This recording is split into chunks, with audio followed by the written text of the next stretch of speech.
दिल्ली के कुछ पुराने पत्रकार पटना गए और एक मैदान में जुटी लड़कियों से वो मिलते हैं। ये सभी लड़कियां राज्य के सुदूरवर्ती इलाकों से पुलिस भर्ती की तैयारी के लिए पटना आई हुई। किसी कोचिंग सेंटर में वे क्लास लेती हैं और फिजिकल टेस्ट के लिए मैदान में कुछ एक्सरसाइज वगैरह कर रही हैं। पत्रकार सोचते हैं कि लड़कियां क्या पता नीतीश कुमार के खिलाफ बोले, लेकिन 2-3 दर्जन लड़कियों में से केवल 1-2 ही लड़कियां निकल कर आती हैं और वह कहती हैं कि जन सुराज पार्टी को आजमाना चाहिए।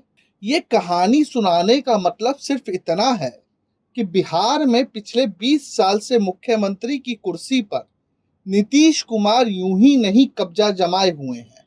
यूं ही नहीं, कम विधायक होते हुए भी बीजेपी हो या आरजेडी, थाली में सजाकर सीएम की कुर्सी उन्हें भेंट करने को तैयार रहती है। दरअसल नीतीश कुमार राजनीति के मचे हुए खिलाड़ी हैं।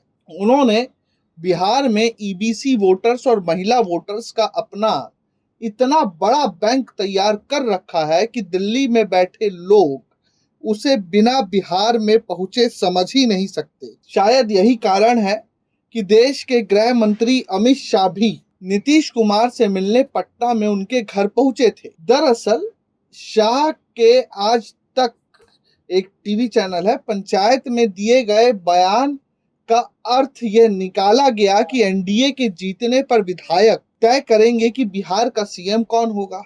जाहिर है कि कहीं मतदाताओं के बीच गलत संदेश ना चला जाए, इसलिए शाह खुद ही सीएम के घर पहुंच गए।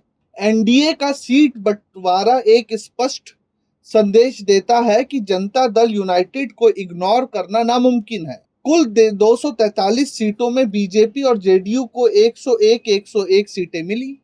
यह समानता न सिर्फ नीतीश कुमार के नेतृत्व को मजबूत करती है, बल्कि बीजेपी की रणनीतिक मजबूरी को भी उजागर करती है।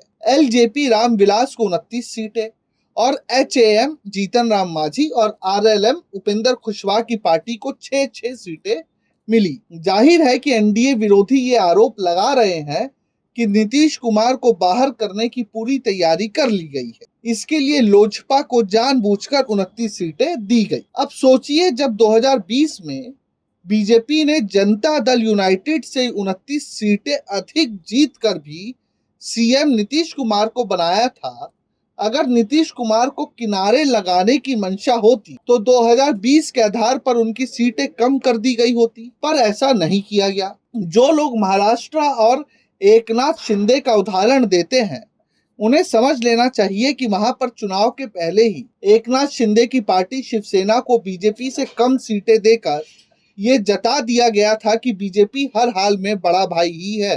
पर बिहार में बीजेपी का ऐसा करना नामुमकिन है और ऐसा करने की हिम्मत भी बीजेपी के भीतर है नहीं। नीतीश कुमार देश के एक बड़े नेता हैं। कभी उनकी गिनती प्रधानमंत्री पद के दावेदारों में होती थी। 2022 में फडणवीस ने शिवसेना फोड़ी शिंदे को सीएम बनाया। नीतीश कुमार किसी पार्टी को तोड़ के एनडीए में नहीं आए। नीतीश का Kurmi Koeri EBC vote 40% BJP के मुकाबले आज भी बड़ा है।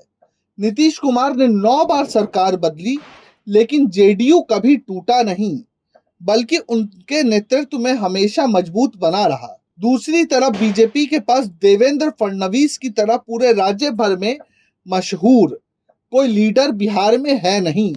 सम्राट चौधरी दिलीप जायसवाल फडणवीस जितने चतुर और जनता के बीच पैठ नहीं रख। दूसरे प्रशांत किशोर ने तो सम्राट चौधरी पर ऐसे आरोप लगा दिए हैं कि अब वो बीजेपी के लिए बोझ बन चुके हैं। इसके अलावा नीतीश का कद इतना बड़ा है कि यदि वे आज भी बीजेपी से छिटक कर महागठबंधन का हिस्सा बनना चाहें, तो वह उनका स्वागत मुख्यमंत्री बनाकर ही करेंगे। यानी नीतीश एनडीए में रहे या महागठबंधन में, बिहार की राजनीति के किंग वही हैं।